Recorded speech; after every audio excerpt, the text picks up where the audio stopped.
Big video today, pals. Big video. Diet culture. Ugh. What a scam. I'm gonna take a stab here and say that most women, and quite a lot of men, have suffered at the hands of diet culture. You'd be hard pressed to find a woman who says that they've never been on a diet, and anyone who does say that is probably lying due to not wanting to admit that they've struggled with body confidence. But in reality, it affects everyone. Do not feel bad if you have been sucked into scams like ACV gummy bears, mysterious herb pills, gross tasting teas, and all those low-cal sweetened chemical-filled snack bars. Diet culture knows how to suck you in to promise you a supermodel body in exchange for a couple weeks' wages. But today I'm gonna give you a few tips on how to give diet culture the middle finger.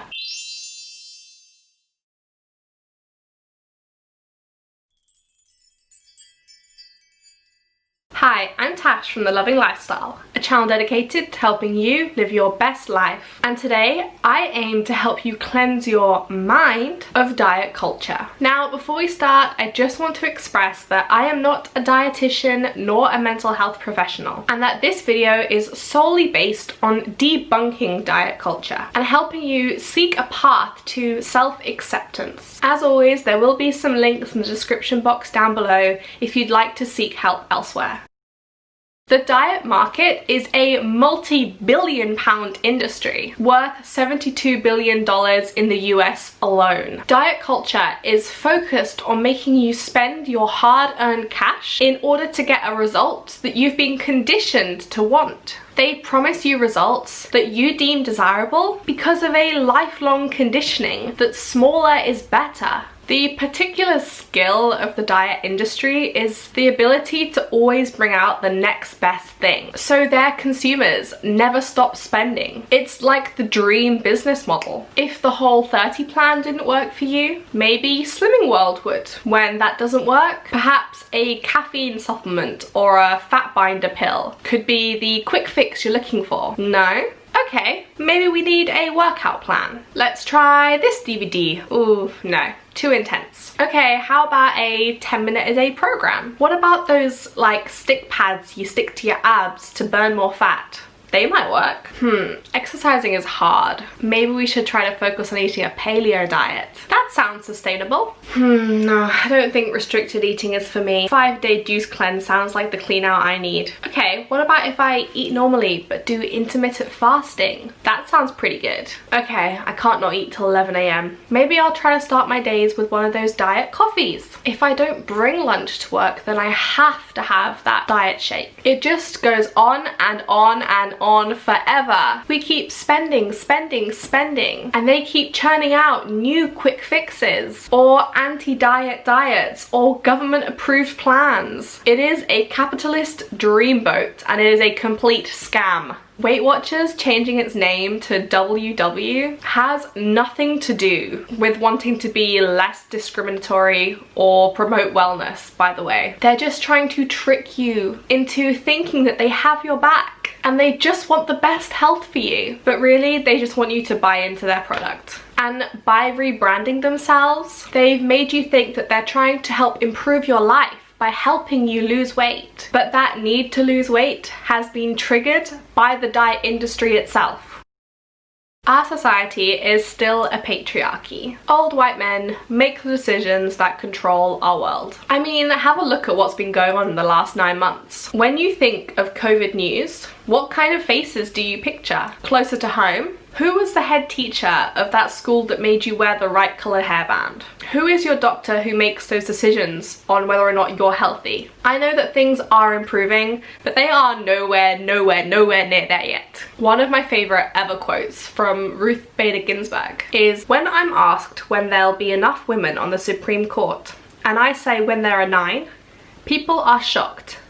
But there'd be 9 men and nobody's ever raised the question about that." Now, I think that truly captures the spirit of feminism. Equality is the goal, but equality doesn't mean a 50-50 split. It means equal opportunity equal treatment. It's no good hiring 5 and 5 if you're going to treat those 5 men better than you treat those 5 women. If you're going to give those 5 men more opportunities and more promotions than you're going to give those 5 women. Even if you're hiring 50-50, that's not equality. We don't have equality when we have the same number of men and women. We have equality when the number of men versus women in power no longer needs to be discussed or debated. But how is that ever going to happen when the women we do have in power are judged more on their outfit choice, their trouser length, shoe brand, and objective beauty than their impact on our world? I do not want women to be let off for making bad decisions just because they're women. We have to take criticism too, but those news articles and circulating pictures that focus on appearance over impact are doing so for one reason: to continue to uphold patriarchy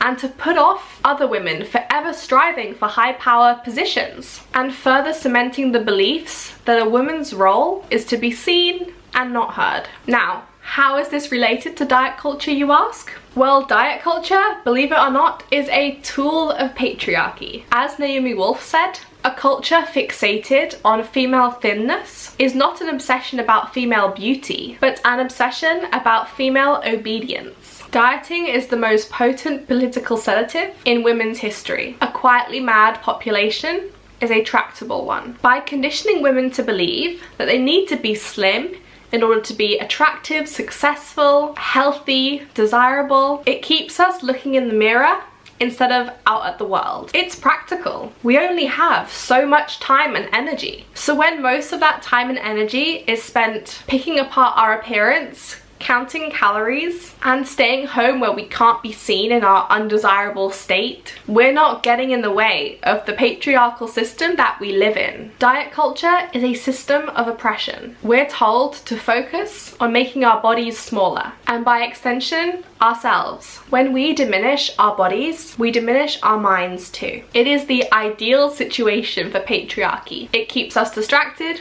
it keeps us spending, it keeps us nice to look at. Eating a balanced diet with plenty of veggies, drinking enough water, laying off the alcohol, and moving our bodies every day in some kind of way will help us sleep better, be more focused, have better mental health, and generally just feel more balanced in our lives. Any weight gain or loss implications of this lifestyle are not parallel with living a happy, fulfilled life. You could be skinny as a stick, but feel agitated, sleep badly, and have a plethora of health issues. You can be medically overweight, but feel connected to your body, have a clear mind, and be free from health issues. Overweight people aren't automatically unhealthy. I feel like that's just been conditioned into everyone's belief.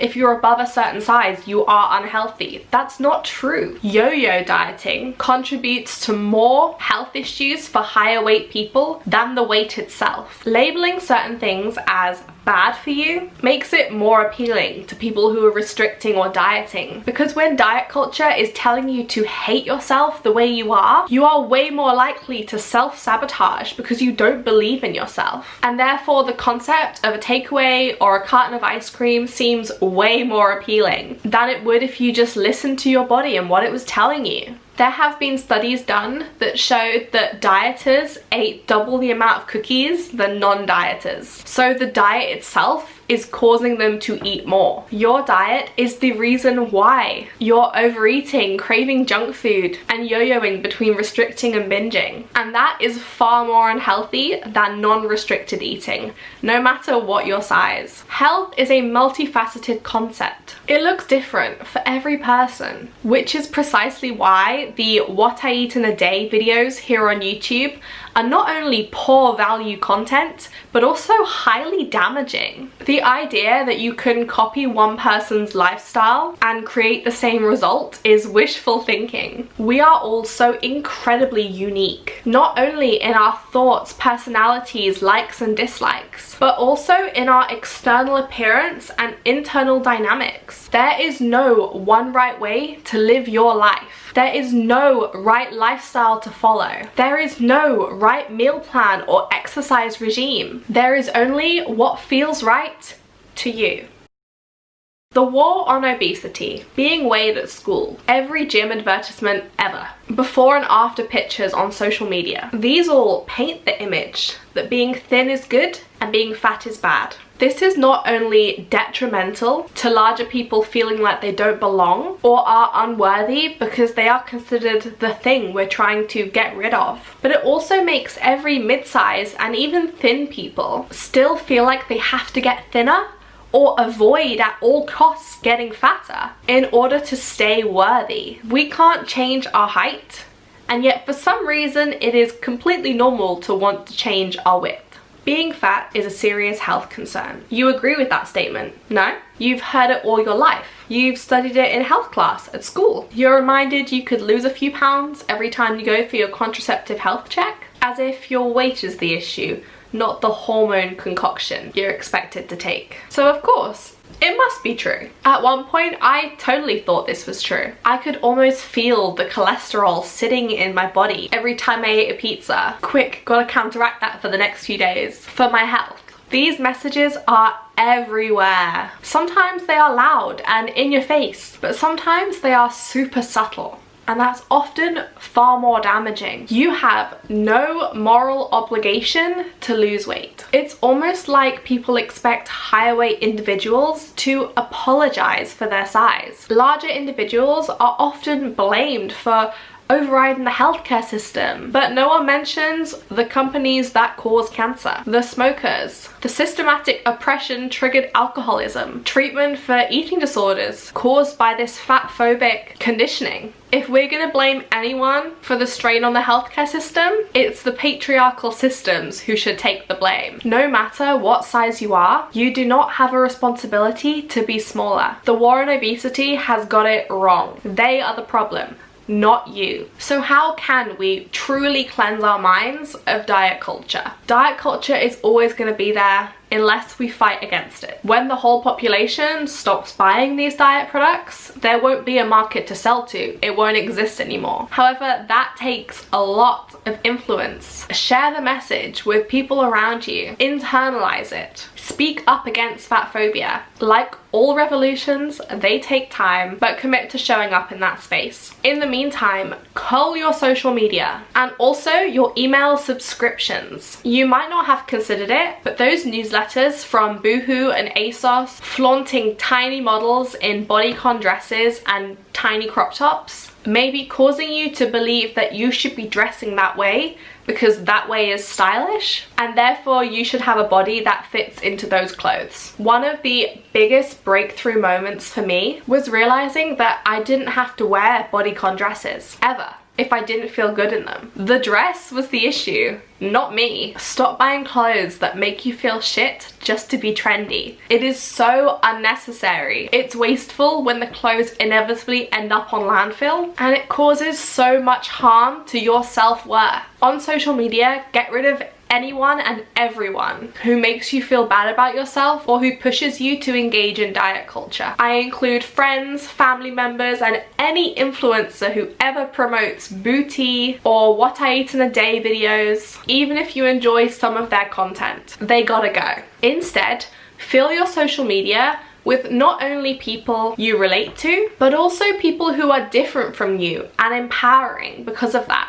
If you scroll through your social media and you only see people who look exactly like you, then you are missing out on a fantastic form of education and positive conditioning. Fill your feed with anyone who feels positive and inspiring to you, and who could open your eyes and mind to a whole nother way of life. Also, try to speak up against anyone who comments on your weight, or really anyone who comments on anything except for how amazing you are. If your family, friends, housemates, partner, colleagues truly care about you, they will love and support you no matter what size you are. If they don't respect your wishes, they don't respect you, and they shouldn't be in your life. Something you can do right now to clear your mind of diet culture is to get comfortable with your body. Walk around your room naked. Look at yourself in the mirror. Become friends with your body. Recognize how amazing your body is for carrying your soul around in it. Be patient with yourself. Realistically, none of us will ever be completely cleansed of diet culture because it is all around us all the time, and events can trigger relapsing back into the I'll be happier when I'm skinny mindset.